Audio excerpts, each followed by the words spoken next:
wabarakatuh. Waalaikumsalam warahmatullahi wabarakatuh. Baiklah, perkenalkan nama saya Putri Elvina Insan, Prodi Ekonomi Syariah 2. Dan saya Rosmana, saya Prodi Ekonomi Syariah semester 2. Di sini kami akan melakukan podcast untuk memenuhi tugas mata kuliah pendidikan anti korupsi. Iya, Di silakan. sini kami akan mewawancarai Bapak Iya. sebagai narasumber. Iya. Silakan apa kira-kira yang perlu disampaikan Bapak, nanti Bapak akan sampaikan ke beberapa gagasan-gagasan. Silakan. Sebelum melanjutkan lebih lanjut lagi, silakan Bapak memperkenalkan diri. Oh, saya sebenarnya tidak asing lagi bagi mahasiswa. Bapak di sini sebagai Ketua STEM Makassar Lamun periode 2019-2023. Jadi semua kegiatan-kegiatan ini perlu sebagai pimpinan mengetahui, termasuk tentang mata kuliah pendidikan anti korupsi. Jika ada misalnya beberapa tugas dari dosen ada hubungannya dengan kapasitas ketua, ya saya wajib melayani sesuai dengan tujuan atau tugas daripada mata kuliah tersebut yang diberi oleh dosen kepada mahasiswa. Nah, seperti hari ini mungkin ada yang perlu Bapak bantu, ya saya bantu. Silakan. Baiklah, ada beberapa pertanyaan yang ingin kami sampaikan kepada Bapak. Yang pertama, bagaimana pandangan Bapak terhadap tindakan korupsi yang makin kian marak di masyarakat? Kalau saya pribadi dan sebagai orang akademik, tentu pandangan saya tidak setuju terhadap maraknya korupsi. Dan korupsi ini perlu diketahui bukan hanya bagian keuangan, tapi termasuk tidak tepat waktu atau tentang waktu yang tidak disiplin, ya. Jadi kalau bicara masalah korupsi lebih luas, itu ranahnya bukan hanya di bagian keuangan saja atau di masalah ekonomi, tapi termasuk masalah tindakan sehari-hari dalam rangka mentaati aturan menepati waktu. Jadi kembali kepada pertanyaan tadi, tentu saya tidak setuju itu, sebab korupsi ini termasuk salah satu pekerjaan yang dilarang oleh Rasulullah atau dilarang oleh ajaran agama Islam. Nah, kita sebagai orang Islam atau mayoritas sekarang sebagai Muslim di Indonesia, tentu hal tersebut apabila kita laksanakan, apabila kita kerjakan, berlawanan dengan ajaran Islam itu sendiri. Artinya kita kepada hukum dilarang paling tidak kan makruh, dan hukum itu asalnya tentang larangan haram, artinya haram. Nah, efek daripada perbuatan haram itu tentu dosa. Efek dari dosa tentu ada Allah tidak ridho. Ketika Allah tidak ridho, artinya kita ditempatkan di neraka. Nah, itu masalah korupsi, ya. Nah, ini kita juga sebagai umat Islam prihatin sekarang. Pertama kali bukan hanya di masyarakat, tetapi korupsi ini sudah menjelma di tingkat-tingkat pemerintah, orang-orang elit, yaitu anggota dewan. Kita melihat, membaca di media sosial, di koran-koran, ya, itu banyak kepala daerah, kemudian DPR sebagai anggota dewan, ya. Nah, kemudian ada juga di penegak hukum juga seperti itu. Jadi terbalik, makanya saya tidak setuju itu terjadi. Bahkan orang-orang seperti itu seharusnya melarang orang-orang lain termasuk diri sendiri untuk mencegah perbuatan yang dikatakan korupsi ini. Ada lagi yang lain? Pak, jika kakak atau saudara yang korupsi, gimana tindakan sebagai adiknya? Seharusnya kita komitmen terhadap ajaran agama, terhadap prinsip kehidupan kita tentang menegakkan hukum ini. Artinya kalau kita melarang orang lain untuk berbuat tidak baik, ada pahala bagi kita ketika dia tidak berbuat. Tapi kalau kita hanya melihat, tidak melarang, tentu imbas dia berbuat tidak baik dapat dosa, kita juga dapat dosa. Artinya ada sangkut pautnya dengan kita.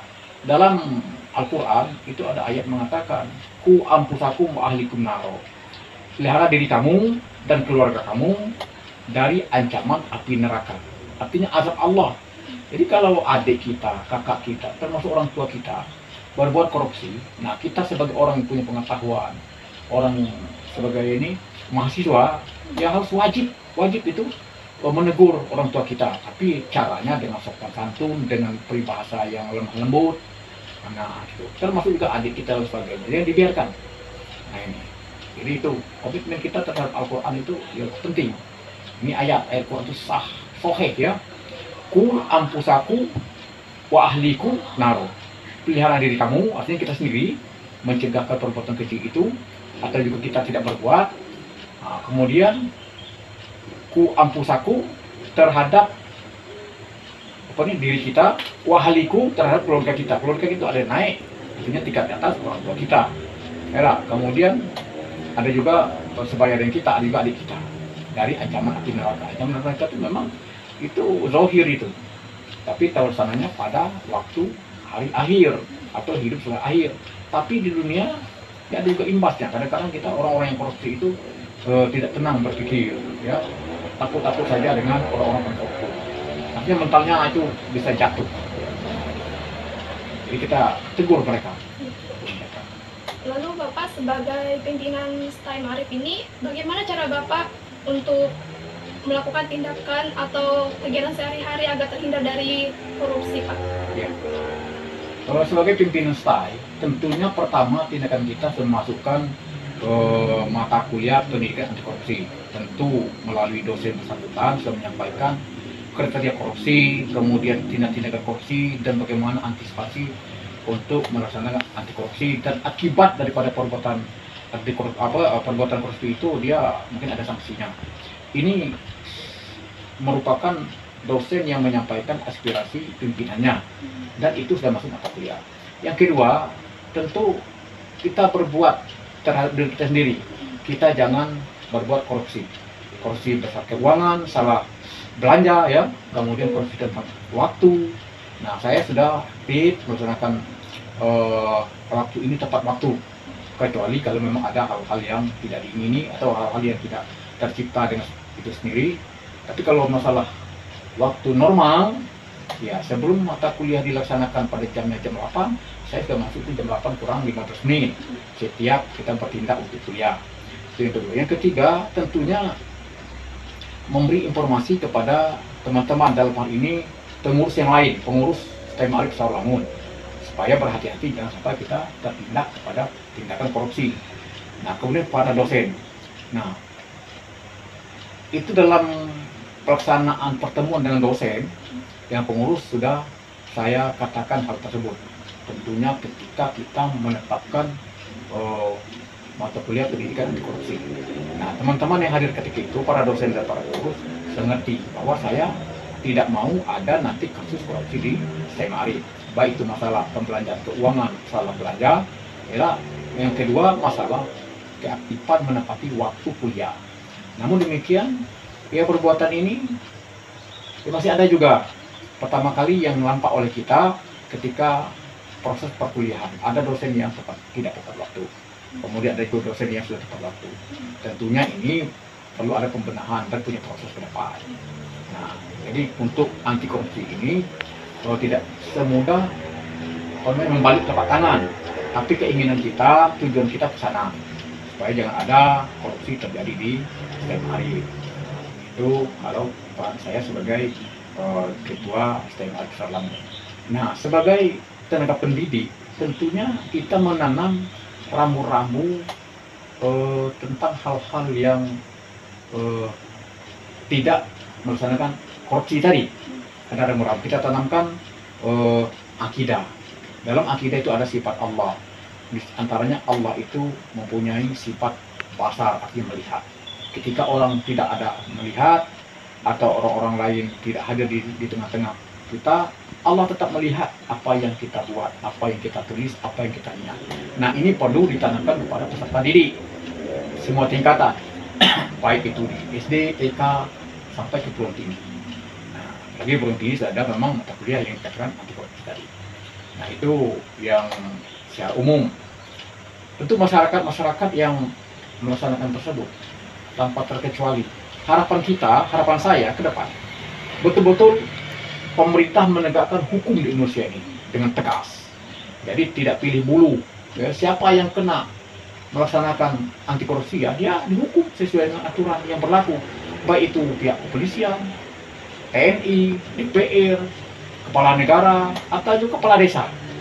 Nah, yang selama ini kita lihat hukum itu tumpul ke atas tapi tajam ke bawah. Nah, harapan saya sebagai orang akademik, tentu penegakan hukum ini tidak pilih bulu dan itu tegas. Siapa saja dibuat tepat dilaksanakan sesuai dengan hukum atau aturan berlaku supaya dapat jera terhadap orang yang mempunyai tindakan-tindakan yang korupsi tersebut. Ada lagi kira-kira? Korupsi ini kan baru ada di semester kami, mata kuliahnya. Ya, Mengapa kampus baru mengadakan sekarang, Pak, mata kuliah pendidikan anti korupsi tersebut? jadi gini, mata kuliah anti korupsi itu secara khusus sudah dimasukkan kepada mata kuliah Pancasila sebenarnya. Ada di sana kan. Kemudian juga mata kuliah tasawuf, ilmu kalam. Tapi spesifiknya memang belum ada. Nah, kemarin sesuai dengan surat perintah dari Pak Rektor sebagai kepercayaan kita, bahwa di semester awal, semester bawah ini akan dikasih pendidikan anti korupsi secara khusus. Nah, jadi dari sanalah, dari surat tugas tersebut atau surat perintah tersebut, kita membuka atau melaksanakan mata kuliah anti korupsi pada semester sekarang. Sebenarnya sudah ada tapi tidak spesifik ya, tidak menjurus, harus menjurus. Nah, tinggal lagi kita untuk pelaksanaan dan implementasi mata kuliah anti korupsi ini, ya kita mencari silabus, kemudian ada namanya referensi buku-bukunya. Nah, itu kita kasih wewenangnya kepada dosen bersangkutan. Dan metodenya bagaimana, kemudian buku sebagai referensi bagaimana, kemudian mengemas kurikulum silabusnya bagaimana. Nah, namun demikian kemarin kalau di batas silabus, Bapak sudah melihat materi silabus itu sudah katakan pas atau sudah bagus ya untuk kita terapkan. Nah, tinggal lagi metode. Nah, ini tinggal lagi metode ini cara dosen penyampaian materi ilmu pendidikan anti korupsi ini. Ya, diantaranya mungkin adik-adik disuruh untuk menyampaikan aspirasi kepada orang-orang tertentu ya. Kepala desa, camat, terus sekarang saya sebagai pimpinan, ini kelompok adik-adik lah yang ada kepada Bapak sebagai pimpinan wawancara seperti ini. Tapi kemarin ada beberapa kelompok menghadap wacana-wacana, tapi belum terlaksana. Dan itu alhamdulillah adik-adik dari ekonomi semester 2 punya kreativitas, ya, kenapa ke orang lain, tempat kita pun ada untuk wawancara ya. Nah, ini mudah-mudahan nanti apa yang kita wawancarakan ini bisa terlaksana di masyarakat di mana bisa tinggal, kemudian di masyarakat Desa Langun yang kita harapkan. Lalu yang terakhir, harapan Bapak dengan adanya pendidikan anti korupsi ini untuk para mahasiswa seperti apa?